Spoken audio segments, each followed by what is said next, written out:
Happy Epiphany Sunday kaninyong tanan. Dili man lagi kumbinsido ng uban. Nasayod ko mga igsuon nga daghan nato ang atong naandan ining panahuna mao ang pag-greet sa usag-usa og Happy Three Kings, no? Tungod kay mao man gyud na ang atong naandan og nahibaw-an, busa i-greet na imong tupad og Happy Three Kings, kublita ng abaga.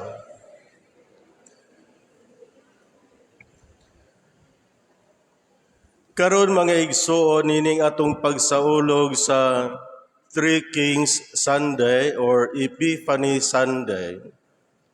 Aduna ko'y pangutana alang kaninyo. Are you a star, a magi, or Herod? Usa ka ba kabituon, o mago, o si Herodes ba hinuon? Tingali mo ingunta unsa may ipasabota ng pangutanaha, what is the relevance of that question? Ang mga mago, mga igsuon, atong makita sa Ebanghelyo nga gikan sa ilang nagkadaiyang mga dapit, miadto sila sa Jerusalem ug nangita sa bata nga si Jesus. Ang bituon nga misubang niadtong tungura nga nagsilbing timailhan alang kanila nga adunay bata nga natawo nga mo'y mahimo nga hari sa Israel, ang mga mago gigiyahan sa maong bituon. Sa ato pa, kung ikaw ang mago, if you are the magi, you are the one searching. Ikaw ang nangita sa Ginoo. Kung nangita ka sa Ginoo, nagpasabot kining adunay longing diha sa imong kasing-kasing alang sa Ginoo. And if you say that you are a star, that means you ought to guide people to Jesus. Ikaw ang magiya sa mga tawo ngadto kang Hesus. Apan tingali aduna usay mga Herodes dinha. Unsa man si Herodes, siya ang babag. Tungod sa iyahang kahakoga, tungod sa iyang paghuna-huna sa iyang kaugalingon lamang, ug tungod sa iya usab nga kawalay pagtuo sa Mesiyas nga matawo nganhi sa kalibutan. Hinungdan manggani nga kung atong tan-awon ug basahon ang sumpay sa Ebanghelyo nga atong gibasa karon, ka Mateo kapitulo 2 bersikulo 1 ngadto sa 12. Ang sumpay ni ana human ang mga mago mi pauli tipas o agi sa laing agianan, si Herodes nasuko pag-ayo ug nakahukom siya nga pamatyon ang mga bata ang lalaki nga nagpangidaron duha ka tuig paubos. Tungod kana sa iyang pagkawalay pagtuo ug pagkadautan. And I hope, brothers and sisters, that none of us is a Herod in ourselves or within ourselves. No? Nga dili unta kita mahimong mga Herodes diha sa atong kaugalingon, tungod sa atong kataphaw o kahabahinuon kawalay pagtuo sa Ginoo.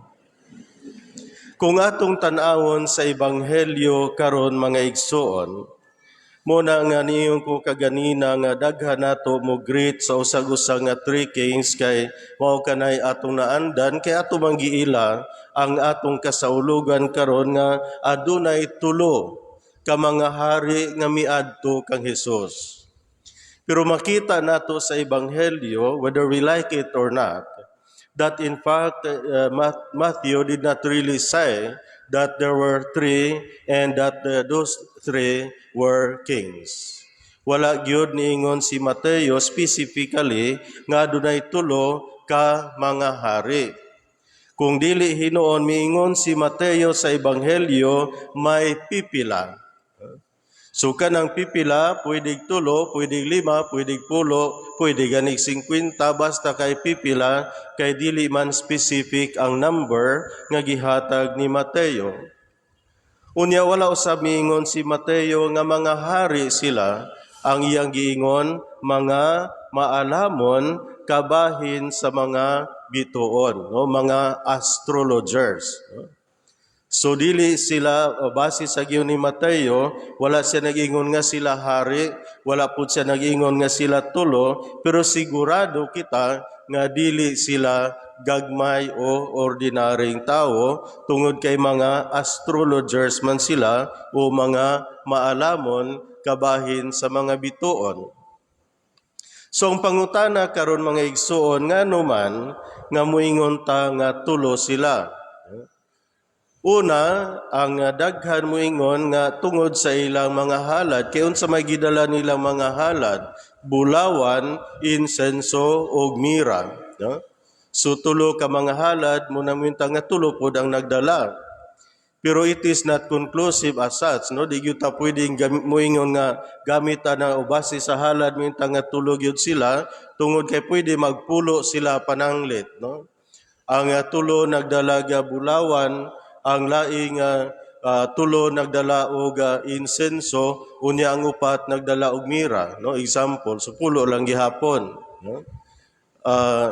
Tulo lang gihapon ang mga halad pero pulo sila, no? In a sense, no? So pwede natong dili siya pwede natong gamiton specifically as reason nga moingon ta nga tulo gayud sila. O nganong moingon ta nga hari sila tungod sila mga halad nga bulawan, insenso ug mira, unsa may pasabot-ana ang bulawan nagpasabot kini nga hari, no? Mga importante mga tawo, no? Kingship. Ang insenso deity, no? Nagpasabot nga ang ilang gihalaran adunay Dios nun nga gahom o kaha Dios mismo. Ug ang mira nagpasabot kini nga imbaming material man na siya, no? Sumaw ka na gamit sa paglubong, no? Mao ka na mga kahulugan niya ng tulo ka mga halad. Pero later on, brothers and sisters, wala ko nagingon nga dili sila hari, wa po ko nagingon nga dili sila dili sila tulo, no? Kay ngano man, later on sa mga pagtuon sa mga eksperto, nakita nila nga sa ilang base silang pagtuon nga tulo gayud sila og mga hari gayud sila, no? O gani natumbok pa nila kung asa silang mga nasuragikan, no? Base sa mga eksperto dunay gikan sa India, gikan sa Arabia ug sa Espanya, no? Kinsa may ilang mga ngalan? Si Gaspar, si Melchor ug si kinsa gani katulo? Baltasar, no? So dunay mga ngalan. So muna nga pinaagi sa pagtuon dili base sa gisulti ni Mateo sa ebanghelyo, kung dili pinaagi sa pagtuon na ilhan nga tulo sila ug nailhan nga mga hari sila ug aduna sila mga ngalan ug tawo gayud sila. They existed really during those times and they were people of authority, no? Mao kana ang mahinungdanon nga atong masabtan niya ng bahina mga igsuon. Pero alang kanato karon nga namalandong nining nining epipania o pagpaila, no, na Jesus bilang hari dili lamang sa mga Hudiyo kung dili sa tanang katawhan sa tibuok kalibutan. Unsa man kini siya ka mahinungdanon alang kanato karon. Kay ngano man bilang mga Kristohanon, mga igsuon, bilang mga binunyagan, ang una ug mahinungdanong butang alang kanato mao nga kanunay kita nga mangita sa Ginoo. We continue to search and to know God. Mahinungdanon ka na kaayo nga padayon kita nga mangita sa atong Dios diha sa atong kinabuhi. Nahinumdum ko aduna ko'y nakaistorya mga igsoon nga usa ka Katoliko nga kining sa iyang pagkabatanon dili siya ingon kaaktibo sa simbahan pero mosimba gihapon dili lang gyud aktibo kaayo. Adunay panahon base sa iyang paghisgot nako ning sa adunay panahon nga naka-experience siya og spiritual dryness, no? Nga wa gyud para niya murag wa na gyud kahulugan ang iyang pagkakatoliko, pagkakristohanon, ang iyang pagsimba. Mao to nga siya gyapon ang nagsulti nga naghimo siya og usa ka something that we call soul searching, no? Nangita gyud siya kada bitong asa siya dapita malipay. And then adunay niya nang puntuhan, dunay niduol niya mga igsuon nga nag-invite niya dito sa ilang simbahan. Niadto ra pud siya kay di ba dry man siya, so nagkinahanglan siya encouragement, no? So kadtong gi-invite siya, niadto siya kay nalipay siya dunay nang invite niya ngadto sa ilang simbahan. Unya pag-abot dito kay gitagaan man siya bugas, no? Og noodles ug sardinas. Dinalipay pud siya ni siya ay kini arang-arang na ni di na ta maghago, makasimba pa ta unya makadala pa tag bugas ug noodles ug sardinas, no? Moto nga nagbalik-balik sa dito pila ka Domingo.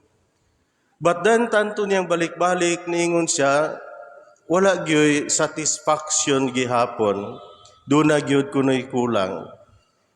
And then somebody invited him to attend, no, nga moapil siya sa di lang kumusulti sa nga grupo, pero gi-invite siya sa usa ka grupo sa simbahang Katoliko nga mo-attend og Life in the Spirit seminar, no? So pag ingon nga Life in the Spirit seminar, kanang word nga spirit, no, mo'y nakadasig niya Life in the Spirit, no?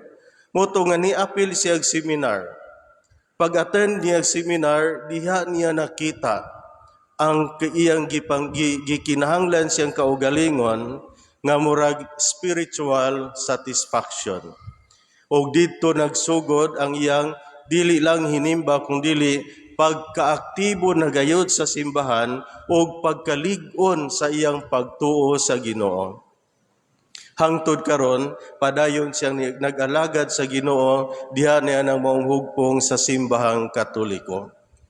Pagkanindot pamalandungan mga igsuon nga kining maong tao during those times, no, nga naka-experience siya og spiritual dryness, wa gyud siya ni give up. Wala siya ni surrender, wala siya naluya, kung dili hinuon padayon siya nga nangita sa Ginoo.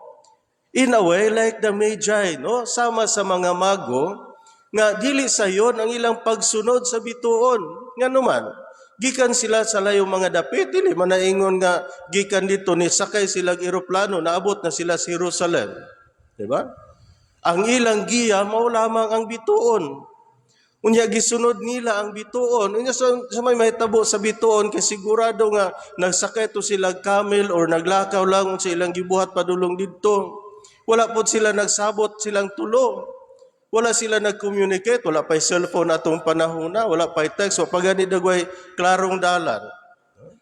So nagsunod sila sa bituon nga midala kanila ngadto sa Jerusalem. Unyaon sa may mahitabo, inig kagabi naan ang bituon. Pero pagkaadlaw, di mo makita ang bituon. So sa ato pa, ang imong guide, mawala. O bisan pag sa gabi, kung dunay dagom, di mo makita ang bituon. So adunay problema sa ilang pagsunod sa bituon. No? Dili sayon, no? Alang nila nga musunod sila sa bituon nga ilang gituuhan nga modala kanila ngadto sa batang Hesus. Pero padayon sila nga nangita sa Ginoo. Ug mausab kana ang mahinungdanon alang sa matag usa kanato. Sometimes our search for God can be obscured. No? Adunay mga higayon nga maglibog ta sa atong pagtuo. Adunay mga higayon nga mahagi ta, ma-challenge ta sa atong pagkasumusunod ni Kristo. Adunay mga higayon nga magduha-duha kita diha sa atong pagkakatoliko. Pero tungod kay sa atong kasing-kasing na ang Ginoo, no matter how dry, no matter how unclear or obscure, we continue to search. We continue to understand. We continue to know that God that we believe in.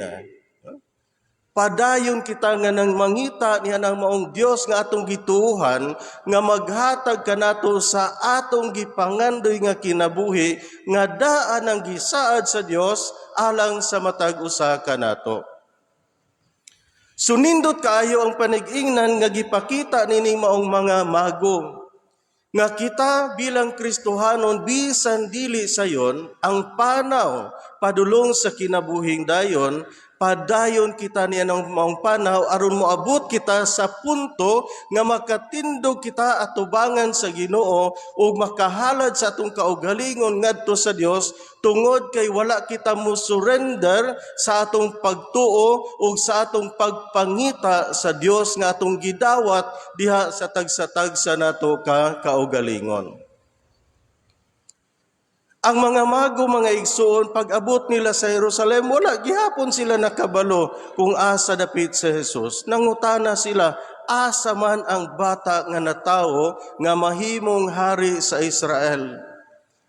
Ug unya gitudluan sila ngadto sa Bethlehem, gigiyahan sila sa sama gihapong bituon nga ilang nakita nga misubang. Ug unya mga igsoon, pag-abot nila didto, nagdayeg sila sa Dios, mihalad sila og bulawan, insenso ug mira, unsa may ilang gibuhat, misimba sila kang Hesus. Misimba sila kang Hesus. Importante kaayo kana kay ngano man, dili sila mga Hudiyo. Aduna sila'y otoridad, adunay gahom bilang mga hari. Apan taliwala niya ng tanan sa ilang pagkainila, misimba sila sa usa ka bata nga si Jesus. Sa ato pa, mituo sila sa Dios. Karon alang sa matag usa kanato, ang atong pag-anhi sa simbahan, ang atong pagsimba, is it just to kanabitaw to satisfy ourselves, our ego nga makayunta nga, oy nindot kayo nakasimba nako. O misimba kita kay buot kita nga muatubang ug mudawat ni Jesus diha sa santos nga Eucharistia. Nisimba kita tungod kay diha sa atong kaugalingon ug sa atong kasing-kasing, aduna kitay pagtuo niya namang Dios nga nagpakatawo alang sa atong kaluwasan. Mga igsoon, atong pangutan-on ang atong kaugalingon, kung unsa kita kalig-on ug kamatinud-anon diha sa atong pagkasumusunod ni Kristo karon. Nga dili kita mahisama sa uban o sa daghan nga tungod lang kay nakabasa na sila Biblia, magtuo na sila nga nakaila na sila sa Ginoo. Unya wala nila puy ang kinabuhing Kristohanon nga tinud-anay gayod nga makapahimuot sa Ginoo. Ang ibituon mga igsoon, dili siya nindot nga giya in a sense, no? Ako nag-explain sa unahan nga mawala siya, pero nagiya gihapon siya ngadto kang Hesus. Kita bilang mga binunyagan, ang laing pangutana alang sa matag usa kanato karon, nahimo ba kitang bituon ngadto sa atong mga igsuon? Nahimo ba kitang bituon ngadto sa atong mga ginikanan? Nahimo ba kitang bituon ngadto sa atong mga kaila ug mga higala, mga classmates, kauban sa trabaho ug uban pa? Nahimo ba kitang bituon alang sa uban bilang matuod nga sumusunod ni Kristo? Sa ato pagigiyahan ba nato ang atong mga kaigsuonan ngadto sa Dios? Remember, brothers and sisters, that as Christians, our duty is to bring our brothers and sisters to Christ. No? Bilang mga Kristohano ng atong katungdanan, mao ang pagdala sa atong mga igsoon ngadto kang Kristo. And if we cannot bring them to Christ, we should at least bring Christ to them. No? Kung di gyud nato sila madala ngadto kang Kristo, dado nato si Kristo ngadto kanila, pinagi sa unsa man, pinagi sa pagpuyo sa usa ka matuod nga kinabuhing Kristohanon. Pagpuyo sa kinabuhi nga makapahimuot sa Dios, Pagpuyo sa kinabuhi nga angay sa usa ka matuod nga sumusunod ni Kristo, kinabuhi nga sa kanunay makapahimuot sa Ginoo. So let us check ourselves, no? Atong tan-awon ang atong kaugalingon kung nakapahimuot ba kita sa Dios o wala. Gibuhat ba nato ang angay nga buluhaton sa usa ka matuod nga sumusunod ni Kristo o taphaw o huyang bagihapon kita diha sa atong pagkasumusunod ni Kristo? Kay kung taphaw o huyang kita, dili kita makagiya sa uban ngadto sa Dios. Kay kita mismo nagduha-duha man. Dili kita nagdanag nga kahayag ngadto sa atong mga igsuon kay nagpahok-pahok man ang atong suga diha sa atong pagkasumusunod ni Kristo. Kanunay adunay kulang kung taphaw kita mga igsuon diha sa atong pagkabinunyagan. Ug labaw sa tanan, manghinaot ako mga igsuon nga dili unta kita mahimong mga Herodes. Nga kanunay lang kaugalingon ang gitan-aw. Kanunay dautan ang panghuna-huna. Wala nakapahimuot sa Dios diha sa kinabuhi. Kung dili hinuon ang atong pagkakristohanon karon. Ang atong pagkasumusunod ni Kristo karon. Magdala unta kanato atubangan ni Hesus. Ug makahimo unta alang kanato nga makatagamtam kita sa gisaad nga kinabuhing dayon. Palihog